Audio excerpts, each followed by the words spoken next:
My hand just went up in the air. Isn't that beautiful, that there's some force that is not pre-thought, that actually got you here? Whatever you are telling yourself about how or why you got here, there is some force that got us all here, that is expressing itself through each of us. The invitation is to consciously, with your mind, surrender into that expression, and your hand going up. And somehow this voice saying yes is just a play of that. Whatever nervousness, whatever anticipation is part of the beauty of that, the mystery of that. Plus the invitation to fail was too inviting to pass out. Uh-oh, do you fail well? The worse you fail, the better, if failure is the goal. Unless failure is for you a success. Because there is a group of people who are inverted that way, where to succeed is to fail. You understand? It's a kind of like just a plant, that grows down into the ground rather than up. You recognize yourselves. If I'm speaking to you, then your assignment is to succeed at being who you are, not your stories of failure. I've seen you a number of times before, and I always have gone like this. And I keep saying, well, next time I see her, I'll be a little more enlightened and I'll be more comfortable. Uh-huh. I'm happy you didn't wait. This. I realize. Truly, this is the major strategy of mind. Well, I need to accumulate a little more. I need to get rid a little more. That's the future. That's the supreme strategy in the future. When? I'll be ready. You are here now, and who knows if we will ever meet again. We don't know that. That's not knowable. But it is possible for this meeting to reveal what is closer to you than your own enlightenment. That your enlightenment will follow. We have been trained to seek enlightenment. But if you stop that seeking and discover who you are, enlightenment finds that, follows that, seeks that. Because that is irresistible.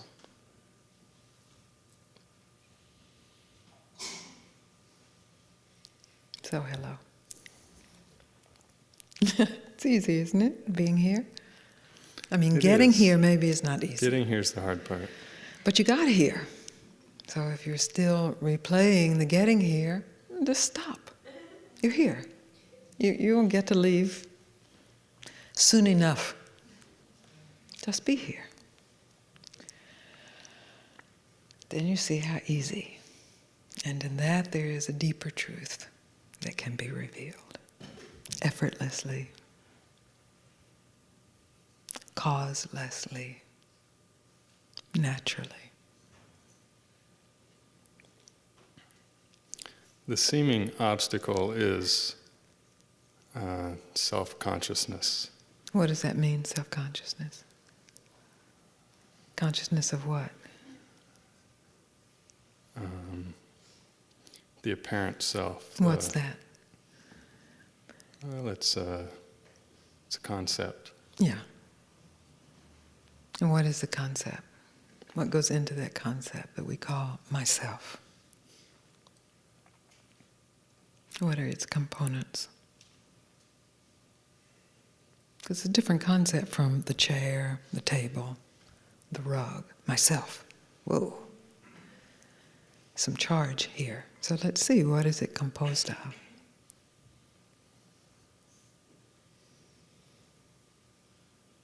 Just a thought, just what's the a thought? concept? Isn't there an image with it also? I suppose. Well, check it out. Do you have an image of yourself?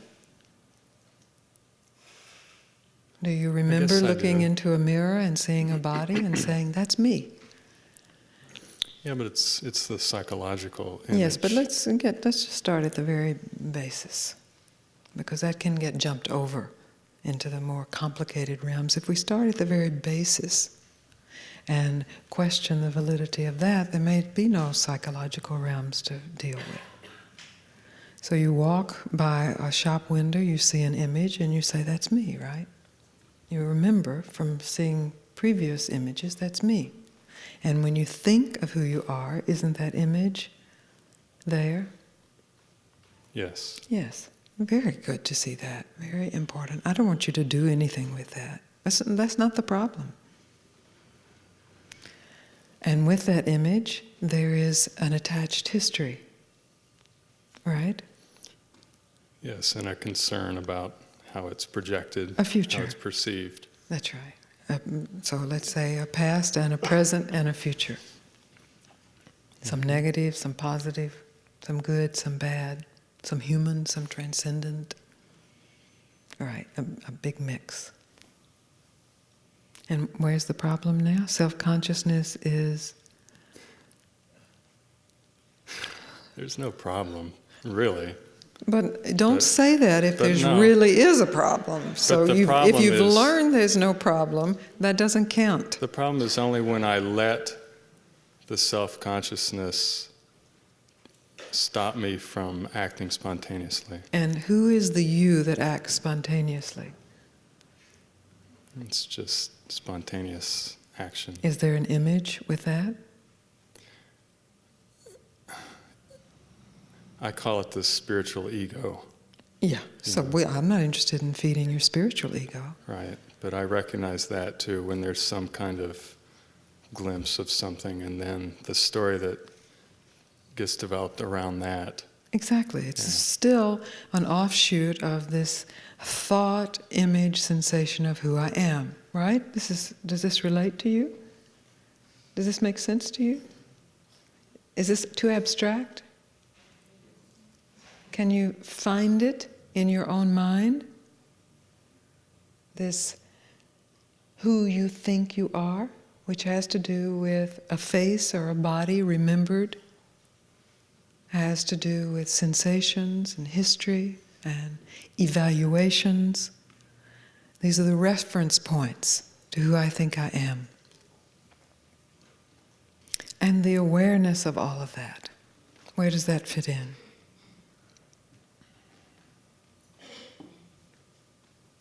The awareness is outside of that. Uh-huh. And do you find awareness inside this body?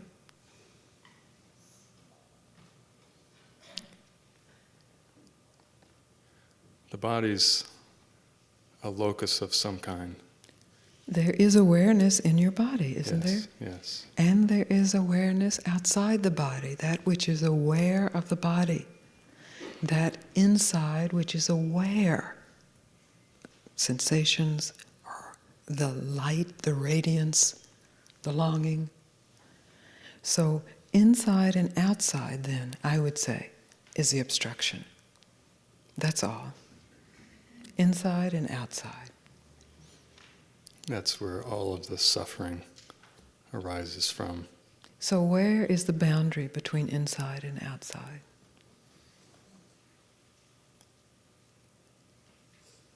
Well, it's I'm just, asking you, where is the boundary between inside and outside? it's the reflexive thought of me, thought of a self, a separate self. Where is that occurring?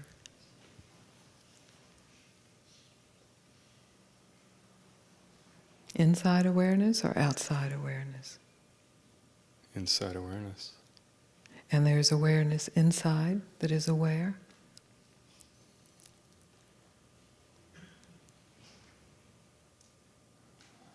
The awareness of that thought. Is that outside that thought? No. Excellent. That's the truth.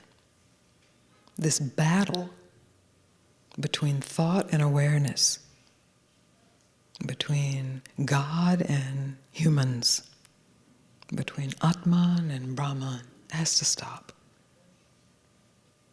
Because it is this battle that is replayed in every family, in every tribe, in every nation, all over this planet, at least in the human species, probably most animal species. This battle is based on the supposed reality of inside and outside, based on, I would say, flesh, this body. Because that's an experience of the body, that it is separate from other bodies. It is separate from other things that have body. There's nothing wrong with that experience. That experience is actually quite delightful. But when it is assumed to be the absolute truth, it is terrifying, horrifying. Spiritual search is usually about escaping from myself. This invitation is to have no escape. To not escape into spiritual knowledge, to not escape into worldly knowledge, to not escape outside, to not escape inside. This invitation has to do with inquiry, such as, where is inside? What is the boundary, really, between inside and outside? You see awareness here, you see awareness there. You see awareness from here, you see awareness from there.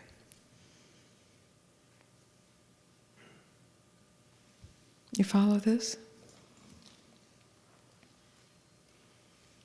If you tell the truth about reality of boundaries, you will see, as you are telling, that there is appearance of boundaries.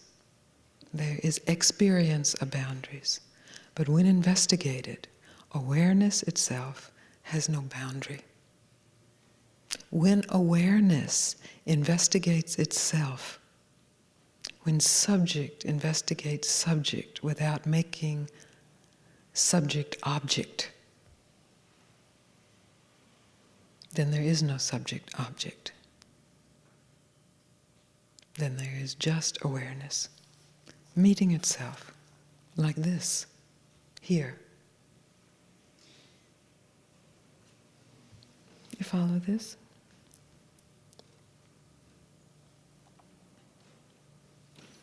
My practice has been to not oppose anything, to allow, to accept. I fail at that often. Yes, because you make it a practice, and then that practice is someone not opposing something. You see? And you can't practice this 24 hours a day. And so you fail, you're exhausted. But if you take it out of the realm of practice and just investigate once, completely, what is reality?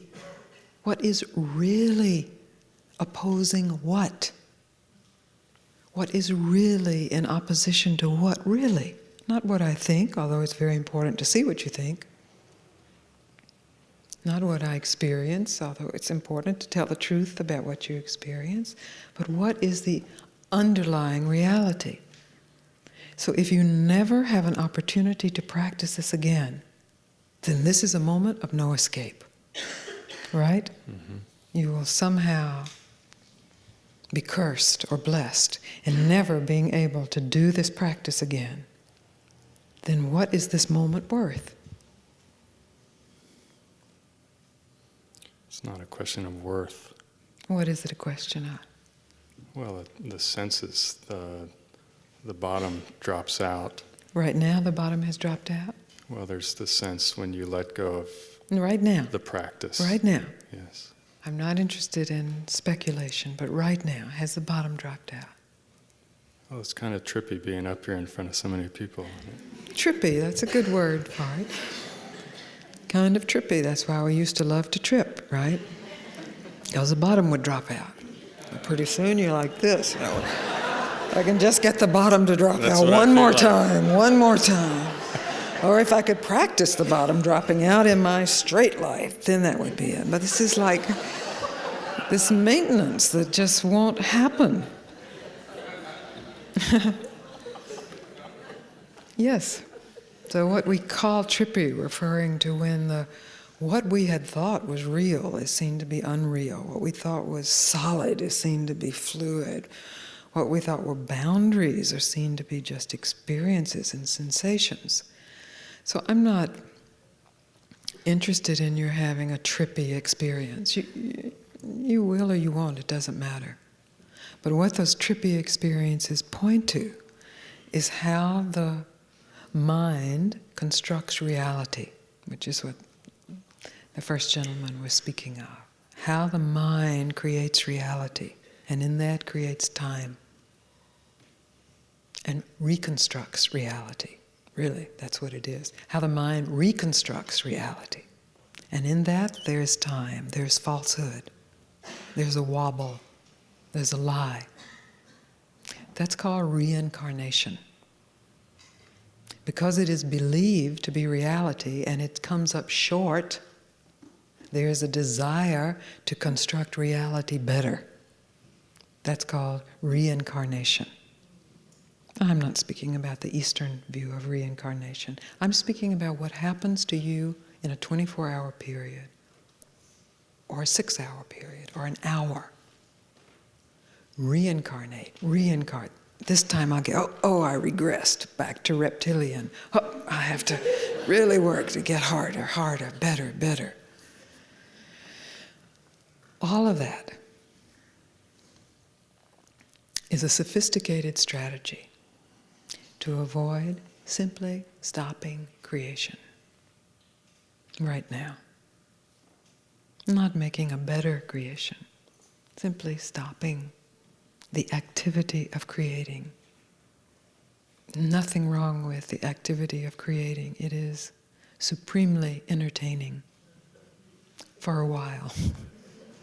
For a while. The best theater, if it is the same theater with just change of costumes and change of locale, is after thousands of years, millions of years, just doesn't do it for you. And this is where you are now. You are somehow tired of your creation. It may even be a good creation, but it's just not full of life. It's just not it yet. And most of you in this room have learned how to create better, have learned how to be more efficient, have learned what works and what doesn't work. It doesn't work to be bad, to be evil. There's only suffering in that. It doesn't work to hate. There's only suffering in that. And you have learned that to one degree or another, even though there are certainly remnants of that creation continuing.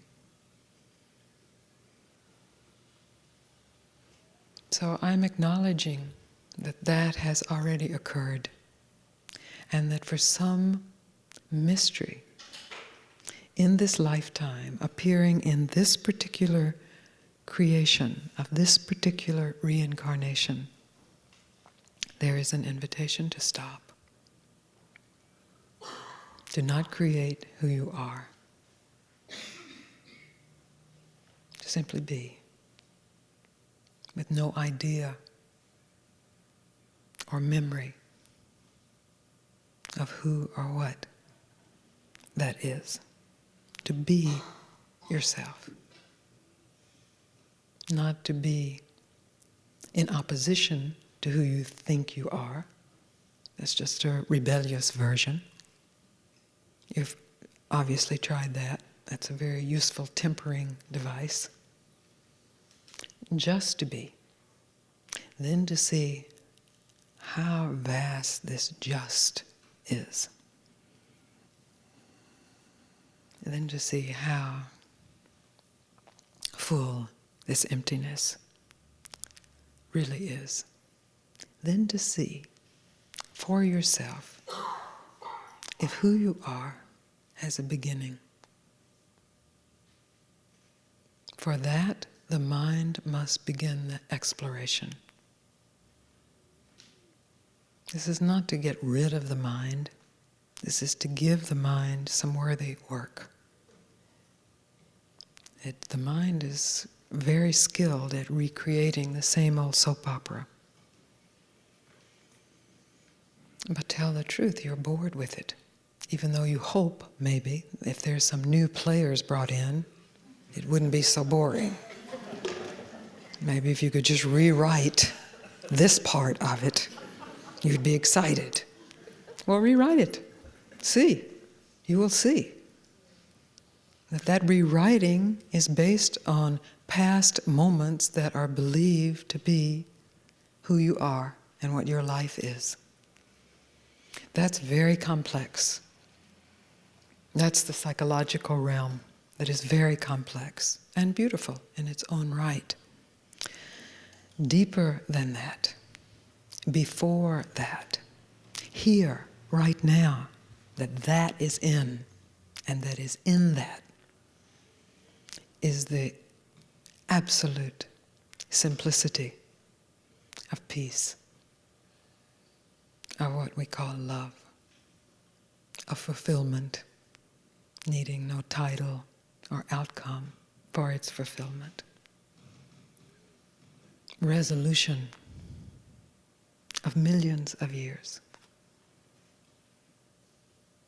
without those millions of years even existing.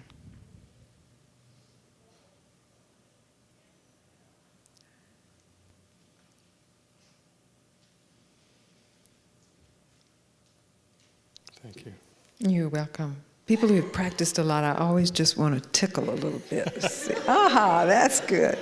Because some people get their practice so together, they lose the ability to be tickled. But that's good. There's hope then.